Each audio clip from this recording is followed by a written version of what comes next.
Zendrian, founder of A to Z Communications, and this is the Brand Stories podcast. This is where we discuss all things related to branding. This next guest is particularly pertinent to the word branding in basically its most literal sense. Marqus Aycart does great branding work for several different kinds of companies. Marqus's vision for brands comes from everything to the business plan, the typography, the look and feel of the brand, and the way that the employees, the brand ambassadors, sell themselves. Marqus, thank you so much for coming on the Brand Stories podcast. So this is where we discuss everything related to branding, and I figured what better expert than you, literally, to have on this podcast. Yeah, you're speaking my language. As soon as I saw brand, I said, oh, you had me at brand. Right? I didn't even read the stories part. Brand. Okay. All right. Well, maybe then, so we'll just make this the brand podcast and leave the stories to the side. It's fine. Thank you, because I'm a big advocate of podcasts. I'm actually in the process of going to a new studio. So I love that this is video, because I tell everybody, why are you still doing audio, right? People the voice is just hearing a voice podcast. It's cool because we're talking about stories.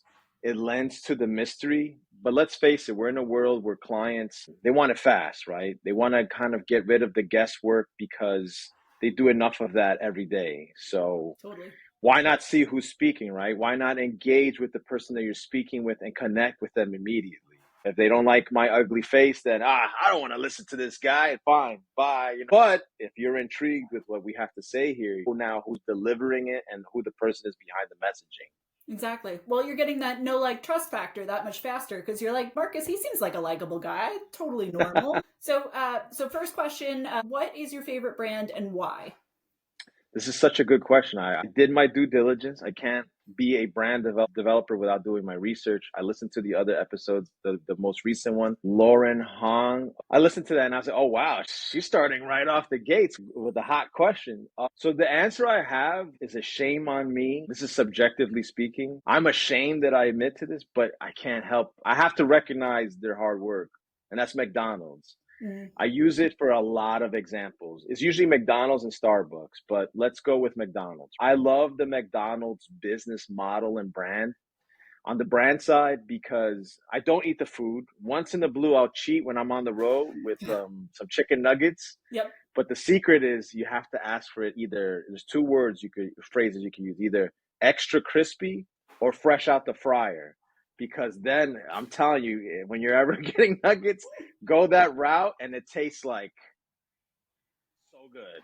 Anyway, I digress. So McDonald's on the brand side, because they practice everything that I preach, which is consistency and cohesiveness.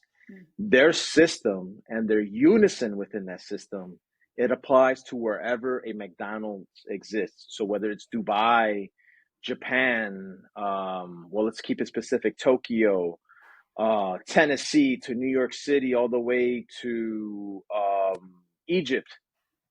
The language may change, right? Because obviously it can't be English everywhere. No. But the same system and format follows everywhere. In other words, their brand system and identity is consistent and cohesive. And I love that. So wherever you are in the country, you see those two golden arches, the red and yellow, you know what you're in for. I think with the exception of some Asian countries, they will have some things on the menu that we'll never have here, like more fish-based dishes and stuff like that. Or I think in some countries, they're not allowed to eat beef, so they'll substitute. Sure. But regardless of that, the identity system is consistent.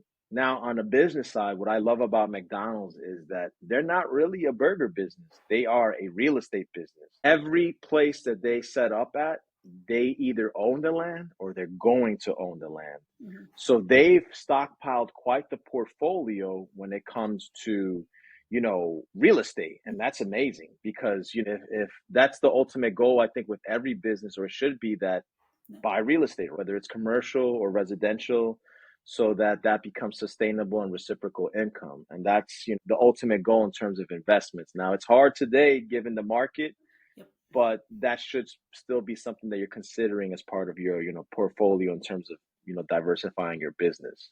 I love that. Financial advice as well, dude. Look at you. And by the way, I didn't know that about the McNuggets. My daughter, who's 6, loves their McNuggets. So apparently, I'll have to see if that really makes a difference or not. I will let you know. It does. Yeah, my son too. He loves their nuggets. Well, he loves nuggets anywhere. Now his new thing is the Cane's chicken fingers that's popping Uh, up everywhere. And they're a Louisiana business. So it's cool to see them. I used to live in Houston and Louisiana was like a next door neighbor. So it's cool to see that business make it all the way to like New York City. So that's yeah. pretty cool. Very nice. When it comes to branding, so you're talking about all this cohesiveness and having a strategy and being very thoughtful about it. Do you feel like with some businesses, does it make more sense for them to sort of have all of that strategy and brand work done before they launch? Or should they just like sort of get out there and then figure out, is there a best practice as far as that's concerned? My answer is going to be biased because I'm the brand developer. I've been doing this for 23 plus years and I come from the agency world. The agency world will always say start first with the design, the message, the strategy, story. Right? This is called brand stories and store. As much as I joked around saying you had me at brands, the story is a big part of branding. So I guess let's give the audience a little bit of a background. Yeah. We met each other through, we're part of a professional leads and referrals networking group called LETIP, LETIP.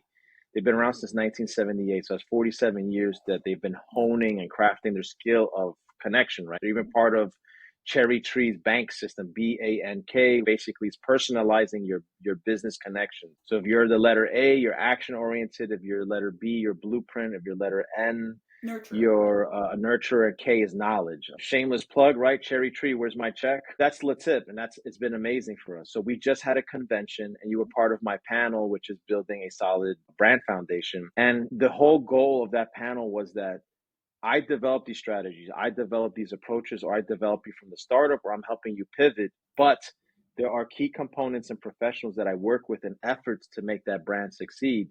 In your case, PR strategist, you have all these great assets, all these great messages. Social media is great. Videography to tell your story on a personal level is great. We had a guy there about with AI. AI is huge in helping your workload, but at the same time, and it's a great tool, obviously, software, but how do you get your message out there? If you're not doing PR strategy or working with a public relations professional like yourself, how are you getting that message out there and how are you furthering that connection? Yep. We were part of that same panel. So that's our story. Now, to answer your question in regards to where do you start, the chicken or the egg, right? It's the egg. Why? And it's not biased like, oh, yeah, hire me now. I'll tell you why. I've been doing this for 23 years and I've seen so many clients start with, well, I just need to start. Yeah. Sure, if you have that mindset where you're lollygagging and you keep suffering through analysis paralysis, Yep. I get it. You have to start.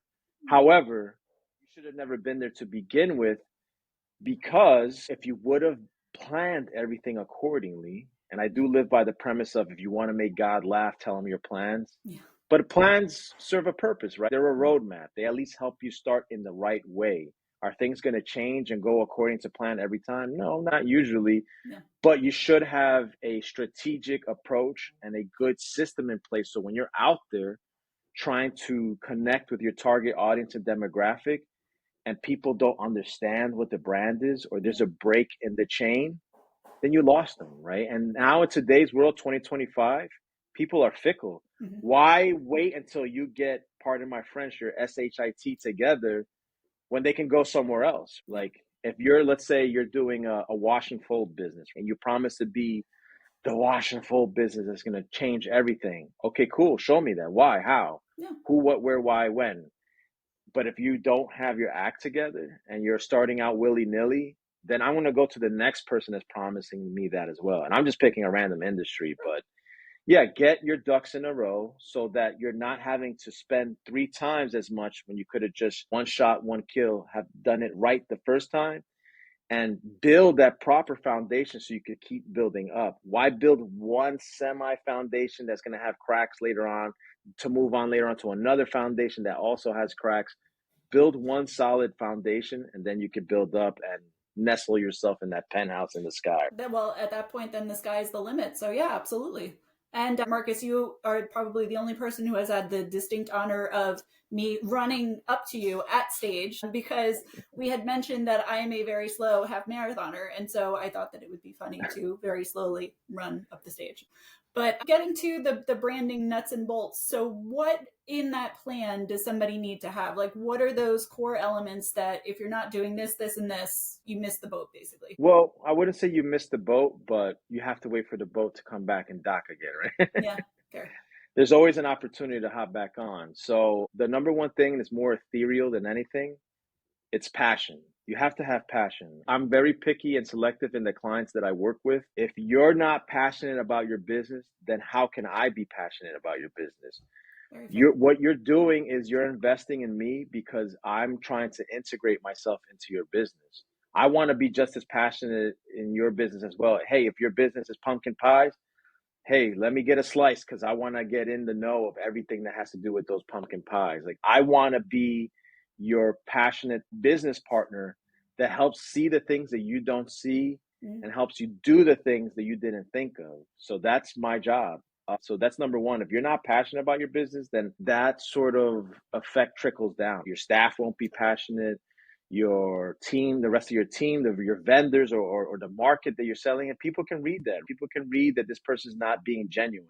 And being genuine and sincere in today's marketplace is super important, especially with millennials, Gen Z, etc. Like all of these different generations that have experienced life in different ways. They're also experiencing products and services in different ways. Outside of that, what I expect from you is if I assign you homework, do the homework. I'll give you a great example. Worked with a really cool, and I won't say their name because I'm not trying to shout anyone out, but they're a really cool fashion company out of Montreal. I've helped them in the past several times. This time I said, hey, I'm going to do a horrible French accent here. And they're like, Marquis, let me tell you, I no longer partners with this person, and that's it. I am ready to take on the world by myself, you know? I'm like, hey, awesome, awesome. And so, okay, we'll build your brand. We'll get all these things together. And he was passionate about saying, I want to tell my story through social media. I'm like, okay, cool. Let's do it. This is what we need. Bing, bang, boom. The bing, bang, boom turned into boom, boom, boom. Nothing ever was done. So then it's like, well, I can't help you if you're not going to help yourself, right? Like we assigned you some homework. We told you the deadlines. We told you what's needed. And if you're not going to do your part, then we're going to be in limbo until we're not, right? I never cut off a client, but I do give them certain timelines. Like, look, if you're inactive for 3 months and you want to come back into the fold in terms of priority service, then you're going to have to pay a priority, like sort of reinstatement fee. Because it's time, right? We're all paying for each other's time. And if you're not going to respect my time, then you're going to have to wait till we can be ready for you once again. But we make that very clear from day one. Like, look, this is what we expect of you. So do your homework. And then outside of that, the rest is kind of up to us. Like, there will be some things that we do, or no, a lot of things that we do that maybe you weren't ready for. So that's part of our in-depth onboarding and intake phase. We're going to sit you down in our office. We're going to tell you everything that we need. We're going to tell you what we're going to do and what's expected of you. We're going to give you the milestones, and then we'll go accordingly. But it's not one of those like sit in our chair and it's like, oh crap, now what? Like, no, we'll educate you, we'll prepare you. And that's the thing. We're taking our time to prepare you and educate you. I'm very education forward. And if after all of that precious time, you're not doing your part, then let the chips fall where they will, right? Sure. Absolutely. So, steps to good branding. Do you feel like it's something where you work on the website first, or you do your social media first, or is there any sort of exact flow to business, or does it depend on what the kind of business is? So the good news is that we can do a lot simultaneously. However, the very first and most important step is make sure your business is a business. Make sure it's an LLC, a S corp, a not-for-profit, whatever the business structure is. Make sure it's a legitimate business, because there has been cases where I have a client coming in saying, this is my business, this is what I'm doing, this is what I'm selling, this is what I'm providing, whatever the case may be. And then they find out later on, oh my God, I'm getting sued because blah, blah, blah, blah, blah. Someone already has a trademark, or blah, blah, blah. Someone already has LLC and the trademark. How can you not have done that due diligence? So now we've learned from them. We ask clients, are you legitimate? Like, are you set up? And if you're not, we can help you. Like, we have great IP attorneys. We have great attorneys, business attorneys in general, a CPA that we work with. So we'll help you get all those ducks in a row if you need that kind of help. Outside of that, make sure you're legitimate. And then what we do is before we do touch anything, it's all research and development driven. So the big hill to climb is invite us in. What's your story? Why this business?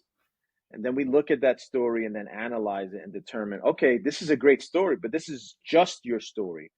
What sort of want and need is this providing for your clients, your target audience? Because if it's a me business, then how are you going to get the we, right?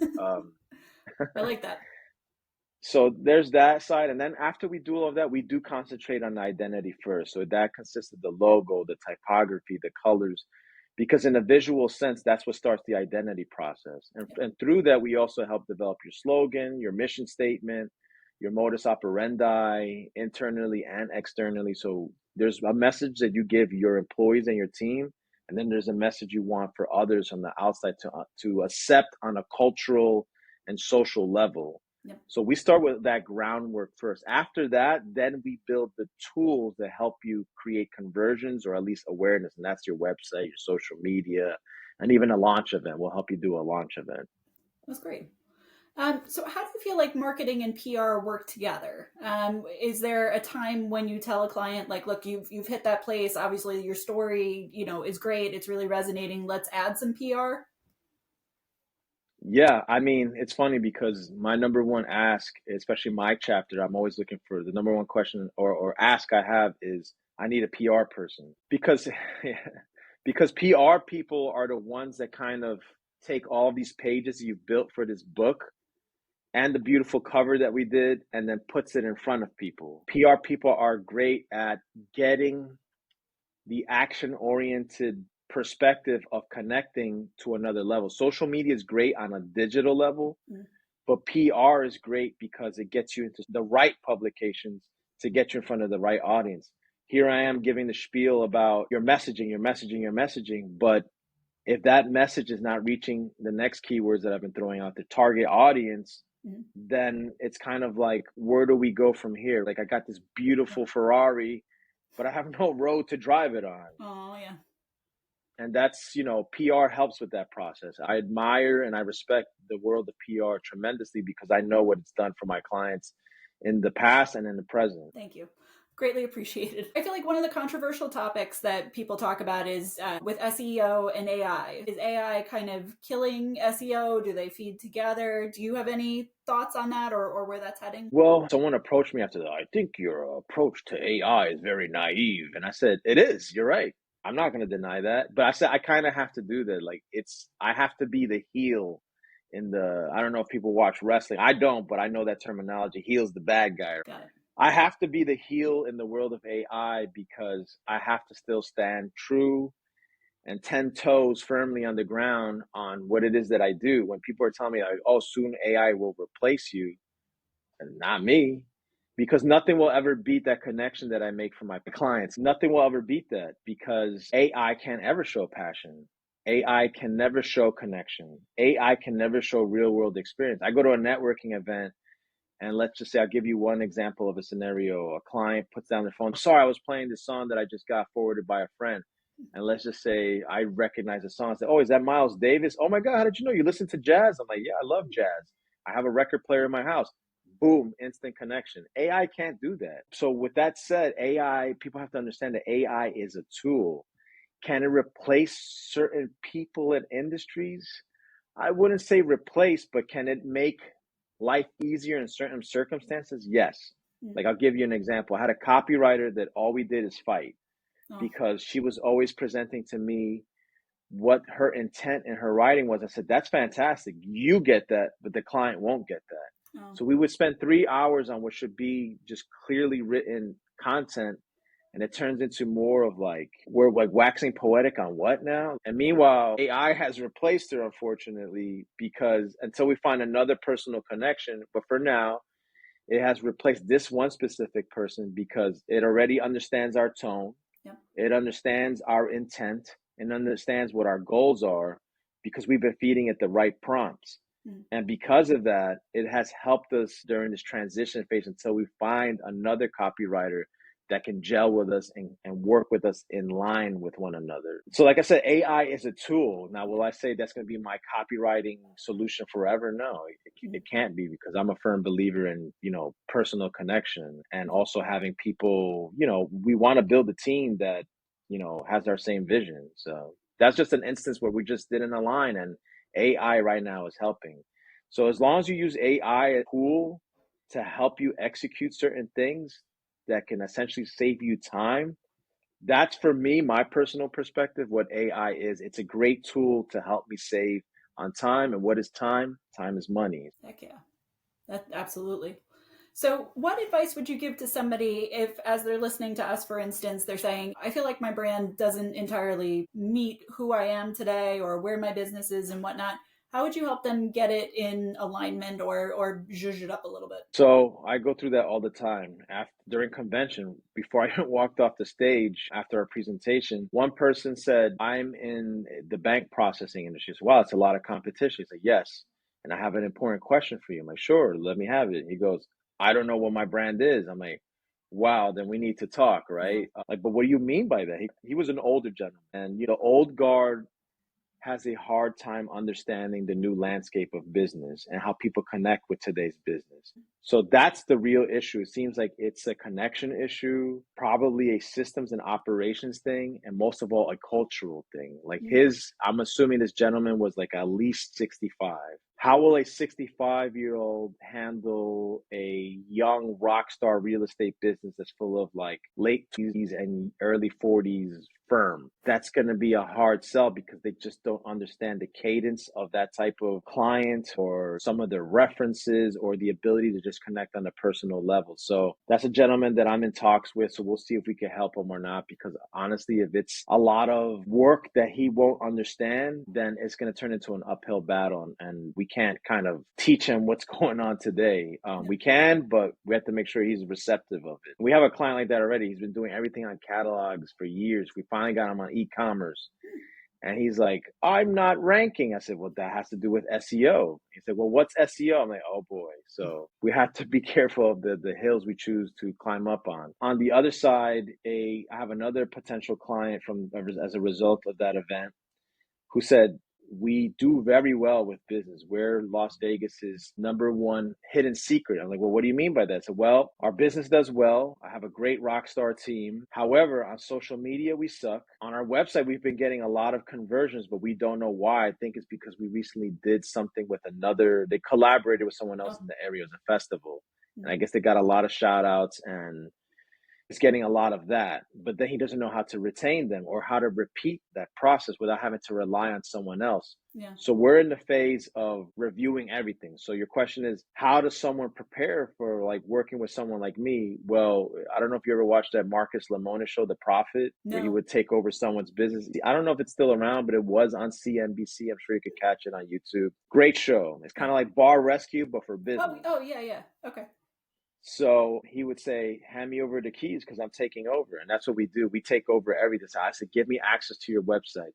Give me all your style guide, your brand style guide. Give me every asset that you've developed in the last 10 years, because we want to do a complete audit on everything that your business has been doing. But most of the time, the story becomes clear when we visit either your social media or your website. And oftentimes it's the website. We'll see it's like, oh, well, on this page, your colors are gold and blue, but on the next one, it's purple and green. What's going on with that? On this page, the typography is some sort of like serif type, like Times New Roman, but on the next one, it's futuristic. Like there's a lot of competition within yourself going on here. What's going on?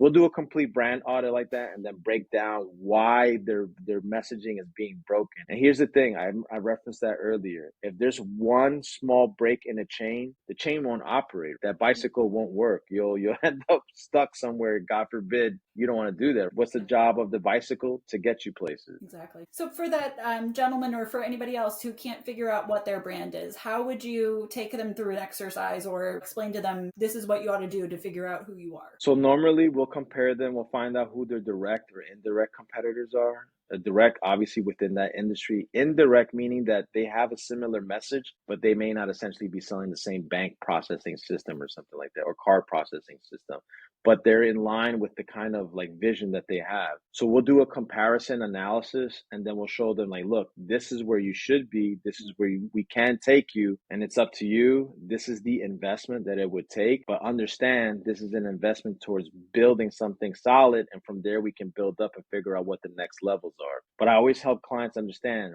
today, this is where we start, because oftentimes, oh, but I already have this, or I already done this. My favorite counter response from a client is when I challenge them, they say, but this is what I've been doing for the past 13 years. I'm like, cool. How's that working out for you? Like, why are you here then? Right? Why are you here in my office? You clearly need help. So let me help you. Stop being your own worst enemy. Step aside. Let me help you.